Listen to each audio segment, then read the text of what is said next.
শেহতীয়াকৈ অসমৰ পৰা পৰ্যটক কঢ়িওৱা গাড়ী মেঘালয়ত সোমোৱাৰ ক্ষেত্ৰত বিভিন্ন বাধাৰ সন্মুখীন হৈছে। বিশেষকৈ বাণিজ্যিক পৰিবহণৰ গাড়ীসমূহক বিভিন্ন স্থানত ৰখাই ৰাজ্যখনত প্ৰৱেশত বাধা আৰোপ কৰা হৈছে। এই কথাটোক লৈ ছাত্ৰ সন্থা আমি উদ্বিগ্ন হৈ আছোঁ আৰু ঘটনাটো সন্দৰ্ভত বাতৰি প্ৰকাশ পোৱাৰে পিছৰে পৰা সদৌ অসম ছাত্ৰ সন্থাই মেঘালয়ৰ খাচী ছাত্ৰ সন্থাৰ সৈতে আমি যোগাযোগ অব্যাহত ৰাখিছোঁ আৰু একে সময়তে অসমৰো টুৰিষ্ট ট্ৰেন্সপৰ্ট এছ'চিয়েশ্যনৰ সৈতে আমি যোগাযোগ অব্যাহত ৰাখিছোঁ। খাচী ছাত্ৰ সন্থা আৰু সদৌ অসম ছাত্ৰ সন্থাই এই সন্দৰ্ভত আলোচনা কৰি এক যুটীয়া প্ৰেছ বিজ্ঞপ্তিও ইতিমধ্যে আমি জাৰি কৰিছোঁ।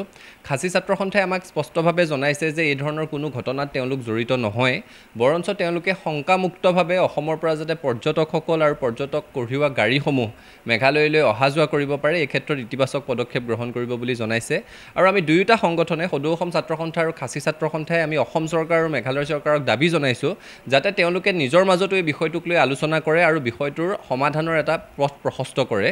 কাৰণ পৰ্যটকৰ লগত পৰ্যটন উদ্যোগটোৰ লগত অসমতে বিশেষকৈ হাজাৰ হাজাৰ নিবনুৱা জড়িত হৈ আছে আৰু অসমৰ খিলঞ্জীয়া যুৱক যুৱতীয়ে এই ব্যৱসায়টোৰ সৈতে জড়িত হৈ নিজৰ পৰিয়ালটোক পোহপাল দি আছে।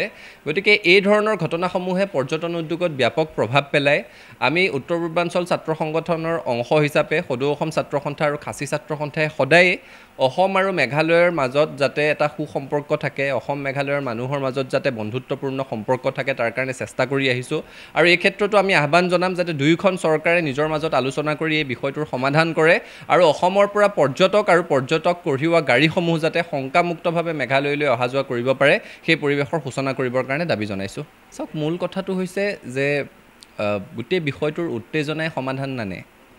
অসমৰ গাড়ী সোমাবলৈ দিয়া নাই কাৰণে অসমতো গাড়ী সোমাবলৈ নিদিওঁ, সেই ধাৰণাটো যদি আমি কৰিবলৈ যাওঁ, কাৰণ অসমৰ পৰা দৈনিক 5,000ৰ পৰা 6,000 গাড়ী মেঘালয়লৈ যায় প্ৰৱেশৰ কাৰণে।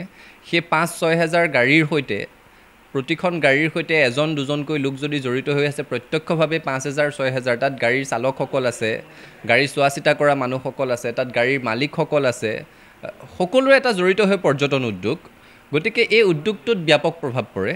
মেঘালয়তো এই উদ্যোগটোক কেন্দ্ৰ কৰি গঢ়ি উঠা হোটেলসমূহ ব্যৱসায়সমূহত ব্যাপক প্ৰভাৱ পৰে। গতিকে এই ধৰণৰ যিকোনো উত্তেজনা যিকোনো সংঘাতে দুয়োখন ৰাজ্যৰে খাটি খোৱা এচাম মানুহক বাৰুকৈ প্ৰভাৱান্বিত কৰে আৰু তাৰ সমান্তৰালভাৱে সমগ্ৰ দেশৰ পৰা উত্তৰ পূৰ্বাঞ্চললৈ পৰ্যটক আহিবৰ কাৰণে এক ভয়ৰ পৰিৱেশৰ সৃষ্টি হয়। গতিকে এই পৰিৱেশ কোনো কাৰণত সৃষ্টি হ'ব নালাগে আৰু আলাপ আলোচনাৰ মাজেৰে গোটেই বিষয়টোৰ সমাধান হ'ব লাগে। সদৌ অসম ছাত্ৰ সন্থাই খাচী ছাত্ৰ সন্থাৰ সৈতে আমি আলোচনা কৰিছোঁ। খাচী ছাত্ৰ সন্থাইও সেই একেটা কথাই প্ৰকাশ কৰিছে যে এই ধৰণৰ ঘটনাত তেওঁলোক জড়িত নহয় আৰু অসমৰ পৰা পৰ্যটক আৰু পৰ্যটক কঢ়িওৱা বাহন যাতে শংকামুক্তভাৱে অহা যোৱা কৰিব পাৰে এই ক্ষেত্ৰত তেওঁলোকেও তাত ইতিবাচক পৰিৱেশ ৰচনা কৰিবলৈ পদক্ষেপ ল'ব আৰু দুয়োখন চৰকাৰকে আমি আহ্বান জনাইছোঁ যে আলাপ আলোচনাৰ মাজেৰে এই বিষয়টোৰ সমাধান কৰিব লাগে আৰু স্থায়ী সমাধান হ'ব লাগে। 3-4 বছৰৰ মূৰে মূৰে ঘটনাবোৰৰ পুনৰাবৃত্তি হৈ থাকিব নালাগে। নিজৰ মাজত আলাপ আলোচনা কৰি বিষয়টোৰ সমাধান কৰিবলৈ দাবী জনাইছোঁ।